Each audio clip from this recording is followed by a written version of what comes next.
Well, Kieran, welcome back to Peterborough United, appointed as Academy Manager. Obviously, you've had this role previous, and I guess that's a good thing coming back into a club you know really well. Yeah, of course. It's lots of familiar faces still at the club, which is always nice to help you settle back in. And I'm really looking forward to getting my teeth into the role, really, to be honest with you, and building on the good work that's been going on since I've left previously. Yeah. And since you've left, obviously the club have invested a little bit more into the academy, into the foundation programme, and I guess that's really key to have a good direction from the top.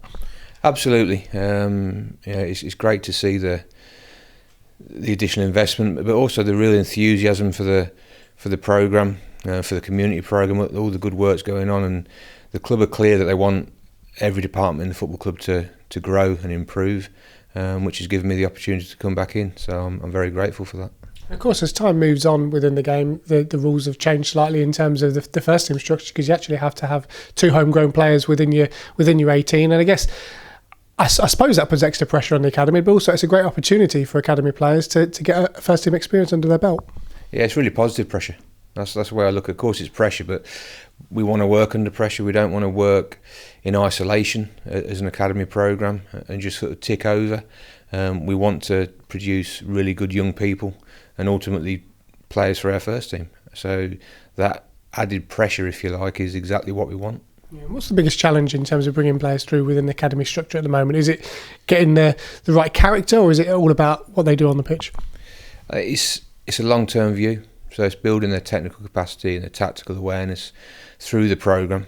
It's working with the physical attributes and going through maturation. But I'm a big believer in that when you get to 17, 18, what really defines you is your character, your attitude, your application. That's what really will define the length of your career, because all the players that are here are technically proficient players. They're in an academy setting. They're going to be technically good players, but more often than not, it'll be their application, their attitude, their resilience, all those sorts of things that really define the career.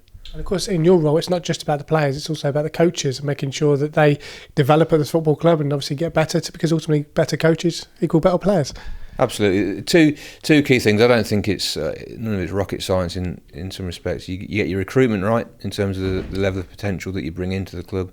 You coach them well, you've got a really good chance of producing players for your first team, and that'll be a real focus for me, the recruitment and the standard of coaching in the academy. And of course, relationship with the first team is equally important, and obviously Darren's someone you've worked with before and know very well. Yeah, it is. It's vitally important to have a first team staff that believe in what you want to do, that will give young players a chance, that heavily influence what you do as well in a positive way. As you say, obviously I worked with a manager here previously, and then obviously followed him to Doncaster, and I'm very grateful for the chance to work with him and Gavin and Aaron and all the first team staff again, because they will provide opportunities, there's no doubt about that, and I've already said that to the youth team players. They apply themselves well day in, day out, they'll get opportunities. It's important for those players to know that there is a pathway, because sometimes that pathway can be shunted a little bit, but you need to know that when you're progressing through an academy, there's an opportunity for you to go on and shine. Yeah. They have to earn it. They have to have the right level of potential, the right level of application. But it is really important. I think in anything you do, that if you want to progress, you need to see that it's realistic, that it can happen.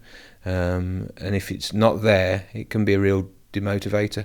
Whereas here, it should be a massive motivation for all our young players, and to be honest with you, all our staff as well. All the staff should feel exactly the same. And just finally, since you've been away, the facilities here at the Mick George Training Academy have improved. Obviously, the pitches have had a lot of investment in it. There's plans for various other things here as well. That's important as well, to have a place that players know it's an elite area where they can develop.